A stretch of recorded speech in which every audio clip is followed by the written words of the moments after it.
Well, hello and welcome to the channel. My name's Johnny and you're watching Hillbilly Modeling.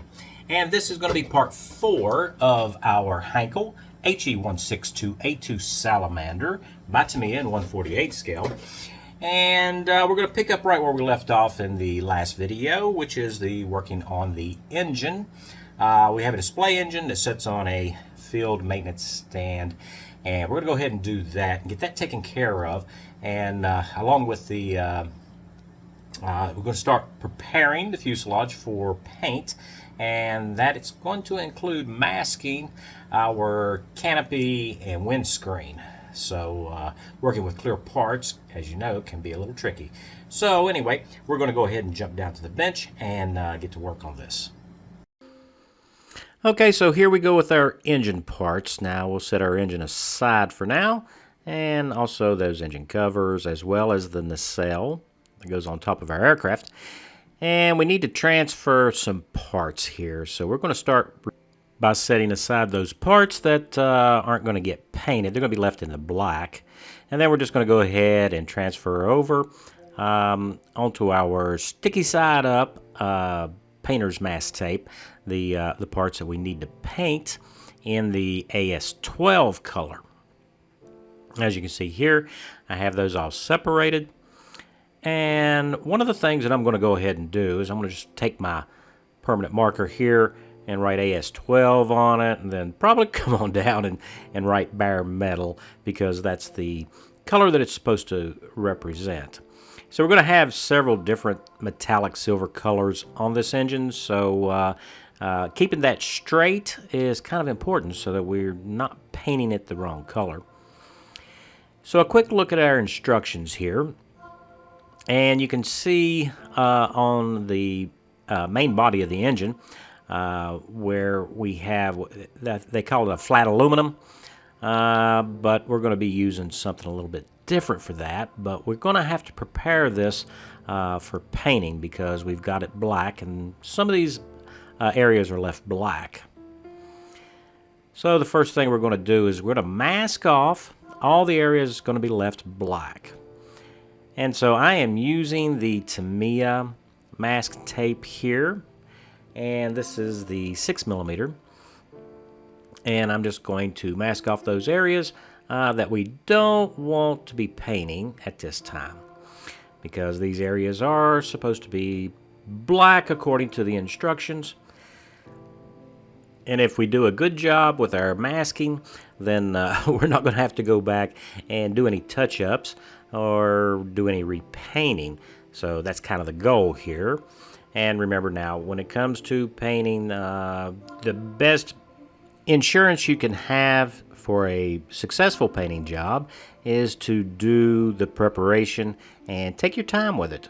You know, it's not a race. You know, don't speed through something, because if you do, you're going to leave something out or forget something, and then you just kind of create more work for yourself. And I'm going to try to do what I can to make sure that I don't create more work for myself. Now, when it comes to really large areas, we could just use a, here I'm using a paper towel, but a little piece of paper or something like that, and just secure it around the area that you want to protect from overspray. And that way we don't have to worry about it, and we can just go ahead and paint it. So preparation is the key. So once I inspected the parts, one of these parts, this one right here, that's the cowling for the intake. It needs to be painted on the back side, and I didn't do that in the last video because I had it stuck down to the tape. So we're going to go ahead and take care of that. And then the inside of our engine covers, they're all going to be painted the same color, which is supposed to be a bare metal. And what we're going to use for that is this metallic silver here. Now, this is a water-based craft paint, and I have mixed it up and thinned it with the airbrush thinner. It's about a 60% paint and 40% thinner, which seems to work really good in my airbrush, and so that's how we're going to use it. So now I have painted this one side of all these parts, and for the ones that we need to paint the opposite side on, I'm transferring them down to the extra piece of tape that I have there. We can just flip these over. Now, the nice part about these water-based acrylic paints is that they dry really quick, and if they're not drying quite quick enough for you, you can use a hair dryer on low setting to help dry and cure that paint faster, which is kind of what I did. But yeah, now we're ready to go ahead and spray the backside of those parts. Now with all of our parts sprayed, and you can see what a nice color that is, that metallic silver. And the fact that we use black as our primer gives it a much richer, deeper silver color. And I think it looks really good. It looks very mechanical. So now when it comes to our engine, which we have all masked up here, we're going to be using this color here.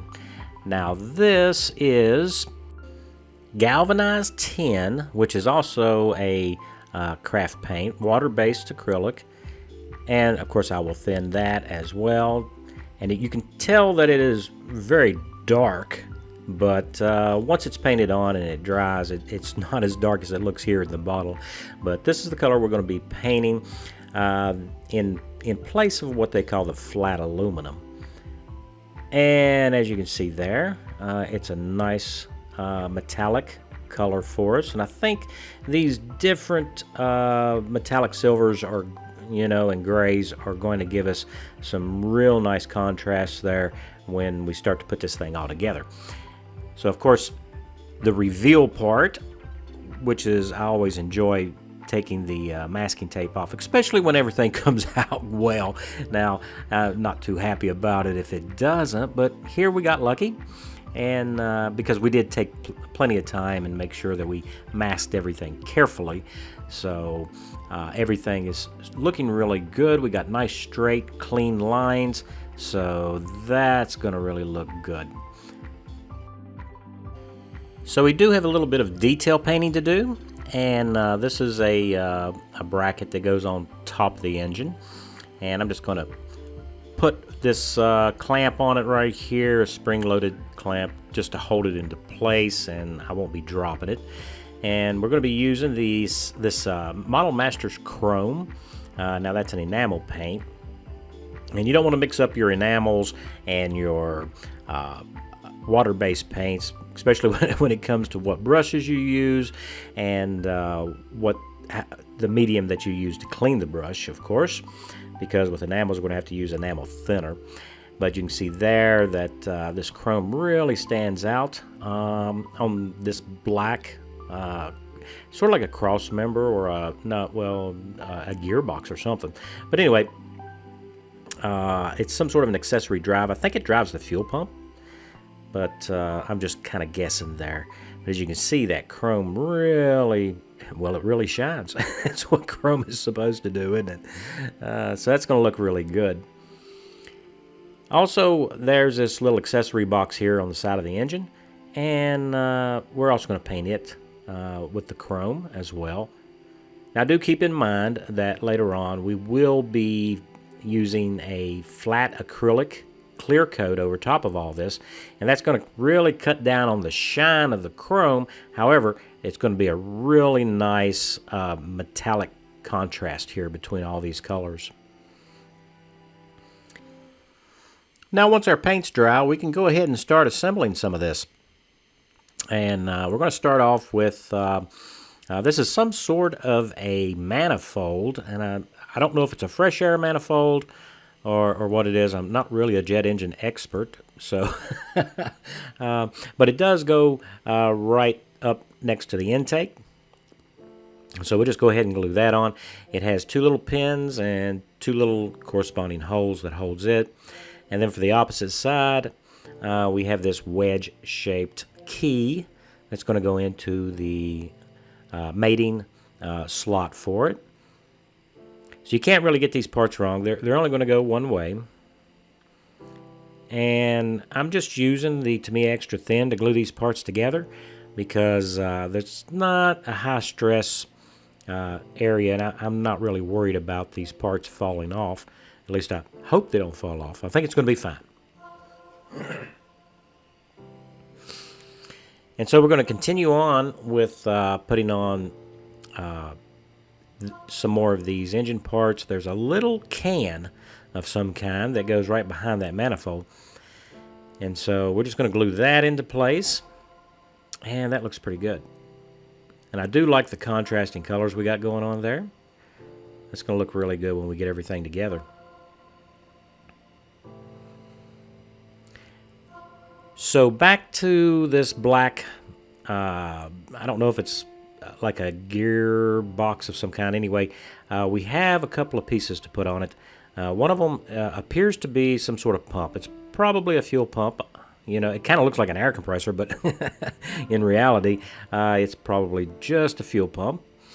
And then there's some sort of a control, a solenoid or something like that, a control valve that goes onto the back side of it. And we'll just go ahead and glue that into place. So it fits pretty good. And we're just going to touch it with the Tamiya Extra Thin there and let it kind of soak in around the part. Then it comes time to go ahead and add this.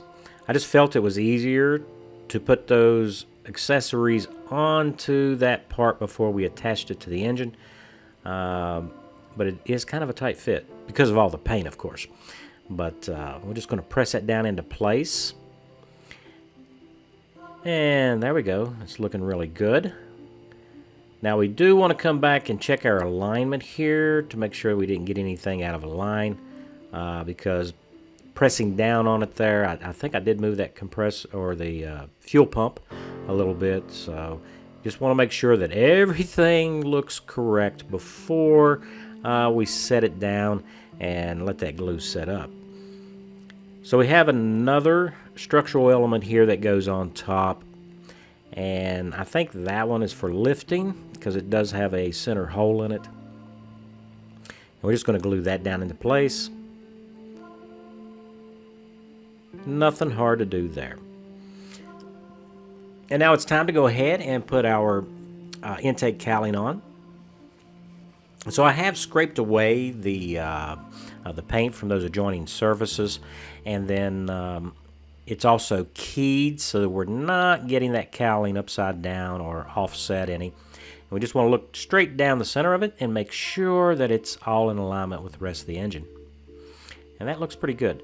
I like all these different colors that we've got going on here, or different shades, I guess I should say, of our metallics. And yeah, that looks really good. Very mechanical. So, all right. So now, next up, we're going to be working on our engine stand. And this is primed in the German dark gray, but it's supposed to be field gray. So what I did was I just took some white and some black and mixed that together and made up my own field gray. Surprisingly enough, however, it came out to be nearly the same as the RLM gray, which I already had mixed up, so I could have used that. I don't think there's that big of a difference between the two, but it is a slightly different mix. So once we've got this painted up, we can start working on the little details. And so the first thing that we're going to attend to is going to be the wheels. So it has these swivel casters here on the bottom of our engine stand, and we're going to paint those tires up on it, and we're going to paint them black. And so I'm going to be using the Vallejo black acrylic here. It's a water-based paint, and we're just going to go ahead and paint up the tires on these casters. That's so that the maintenance crew can push and wheel this engine around and position it for lifting and also installation onto the aircraft. So luckily for us, Tamiya has cast the frames that hold the wheels in place rather prominent, which makes it really easy to come in and just paint those tires. And you can see that I'm also using the technique where you are bracing your fingers together. That way we're staying very steady, and we can get these tires painted without messing it up. So with that one done, we got 3 more to do. Now once our tires are done, we're going to do some dry brushing. So this is Testors Enamel Flat Steel, and it is my favorite dry brushing metal metallic color. Enamel's just dry brush so much easier. And the way you do it, of course, you load your brush with the paint, and then you unload the majority of that onto a paper towel, as you can see that I've done here. And then we're just slightly putting in a little areas where there's chips and dings and obvious sharp edges where the paint would be rubbed off of it. Now this aircraft really wasn't in service very long, so a lot of its tools and maintenance equipment wouldn't have been used all that much, so we probably don't need to go overboard in a lot of our weathering. So once our dry brushing has dried for us, we can go ahead and mount the engine on the stand and kind of take a look and see what we have going on there. And so as you can see here, it looks really good. I like the interplay between our different metallic colors that we've got going on there, and the starkness of the flat black really, it just really does something to the overall effect of it. So next up, we're going to take a look at our windscreen here and also the canopy. As you can see here, really nice clear parts. There's not a whole lot of framing that goes on these parts, so it should be pretty easy for us to mask. But one thing that we do want to do is we want to take and do test fitting to make sure that everything is going to go together the way we expect it to. And as with all the other parts on this kit, these fit really nice. They're really snug, beautiful fit. And as you can see there, the cowling, well, it's not really the cowling, but part of the fuselage skin is molded into the bottom of the windshield or windscreen. So we need to think about that when we go to paint. And here we're just checking the fit of our canopy. And again, really snug fit. And as we've seen previously in the other videos, once we get some paint on this, these parts are really not going to want to fit together too good. So I am going to take and just clean these edges up a little bit here, and hopefully that'll give us just a little bit of room for the mating surfaces between the canopy itself and the windscreen, and also the next to the bulkhead there behind the pilot's head. And these shouldn't be a real issue when we go to assemble it, and they should fit nice and snug for us. So we're just going to clean that up and making sure that we're not going to scratch the canopy. And as always, I want to go back and double check and test fit to make sure that everything is going to go together the way I think it's going to. And yeah, it seems to be fine, and I don't have to press and snap it into place, so that's good. So that's going to be a really nice fit. And with that, we can go ahead and turn our attention to some seam lines. So first up, we're going to use this Perfect Plastic Putty, which is a water-based putty. And it works really good for filling large areas. You can use whatever putty that you like, but we do have two major areas here where the nacelle for the engine goes that have a very large gap in the seam there. And so I'm going to use this water-based putty to fill that. Now this water-based putty is going to dry pretty quick, and we can do some preliminary cleaning up with just a little bit of water, you know, and get the majority of it down to where we want it to go. And I think I'll also try to use it here on these leading edges. But as I'm trying to apply it, what appears to be a seam by eye really isn't, because the putty is not going into it. It's just not there, you know. So it's kind of an optical illusion, I guess, from the shininess of the glue. So I don't think it's going to be a big issue. We'll come in later on and just buff and sand these out, and it shouldn't be any issue there. But one of the things we are going to do is use this Mr. Primer Surfacer 1000. And we're going to use this right on the fuselage seams, because we want this to be a really nice transition from the left and right fuselage halves, and there's not supposed to be a seam going straight down the middle of it. So we're going to go ahead and just very carefully put this Mr. Surfacer on, and we're going to do this for that entire seam all the way around the aircraft, and just concentrating right on the actual seam itself. We don't want to get a whole lot of this Mr. Surfacer, all over the rest of the aircraft. That's why I'm using a really small brush to apply it, and I only need to do one coat here. So ideally, when we go to sand this, if the Mr. Surfacer totally disappears, then we have a complete flush fit. Easy for me to say, right? But you can see here I am using a flexible foam-backed sanding stick to do this. That way we're not creating any flat spots, and you don't want to do that. You don't want to have a flat spot on a slightly curved surface, or like up around the nose where it is a really nice arc. Putting a flat sanded mark right there would be a bad thing. And then we can come back in with progressively finer grits and just kind of polish it down and get it nice and smooth. That way it'll be ready for painting. Now when it comes to the area of the fuselage here where the nacelle goes, I'm just using a paintbrush handle here to kind of simulate that curvature. That way I'm not removing more of that water-based putty than I need to.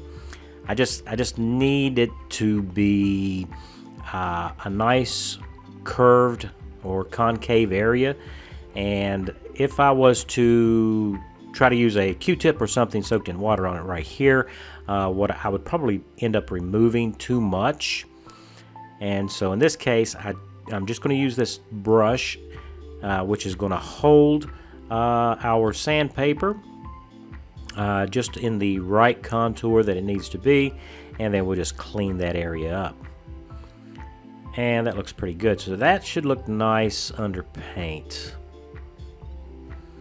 So we are going to go in and polish these leading edges here on the wings and also the trailing edges, right where the seams are.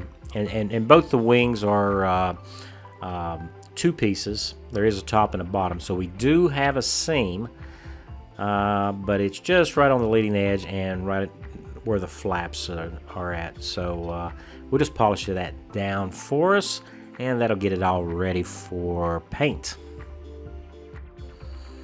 So if you remember back when we did our assembly, we have an ejection seat that is not glued in. So I'm going to go ahead and remove that because that's going to be so much easier when it comes time to mask the cockpit area. And with the seat out of the way, that's going to be a much easier task to do. And we're also going to take and clean up the overspray areas here where the windshield or windscreen is supposed to attach to the actual fuselage. Now the bottom portion of that windscreen does have part of the fuselage molded into it, and so we actually need to paint these pieces together, the windscreen and the fuselage all at the same time. So once we get this all cleaned up, we're going to take and mask off the windscreen. And so I am using this 1 millimeter wide Tamiya masking tape here, and it does bend and conform pretty good, although this is a rather sharp turn right around the bottom front lower edge there of the windscreen. But I think I got it. So, I'm just trying to make sure that we're down against that frame, right? So we want to be just right where it's supposed to go there. And then when it comes to cutting the excess tails off on the masking tape, I'm just going to press down and I'm not going to cut away or try to slice it, because if I slip, I'll have a nice big ugly scratch on our windscreen, and we don't want that. So I'm just going to press on it, and then we'll just pull the tape away. Just like so. Now, once we have got it outlined, we just go ahead and fill in the rest of the windscreen area that we do not want paint on. And that's really easy to do using the wider masking tape for that. Just make sure that we cover everything up, and it should be fine. And as you can see here, I just want to make sure that we don't have any gaps with our masking tape. That way we don't have any seepage up underneath it there. And as you can see here, we've covered the entire windscreen, so that looks good. Now we will be gluing this into place for painting, so we need to remove any dust or fingerprints or anything that might be on the inside here from us handling it while we were doing the masking job. We don't want to put this in place because it's going to be kind of hard to clean once it's been glued into place. So we just get it as clean as we can before we get to that point.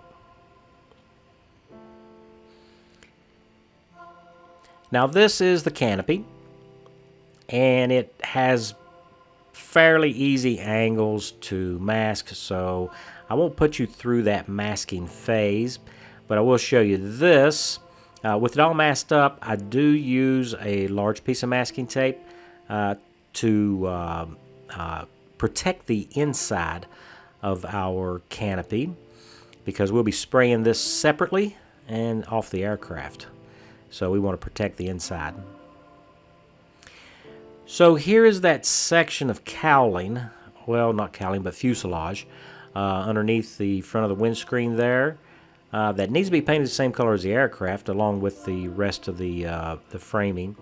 So we need to go ahead and attach that, but before we can do that, we have to attach our instrument panel. And for that, we're going to be using this medium CA glue, and that should hold it nice and secure for us. So there's only one little slot for locating and holding this instrument cluster into place. So we're just going to use a toothpick to put our glue in. And then it's just a matter of getting our pedals to go down inside the fuselage there. Kind of cant it a little bit to get it in there. And then we'll just hopefully get this tab into its corresponding slot on the bottom of the instrument cluster there. Now we do want to go in and check and make sure that everything's aligned correctly. And well, since we're using CA glue, we don't have a whole lot of time to fool with this, so we just need to make sure that it's all lined up and ready to go. And then we can set our windscreen into place.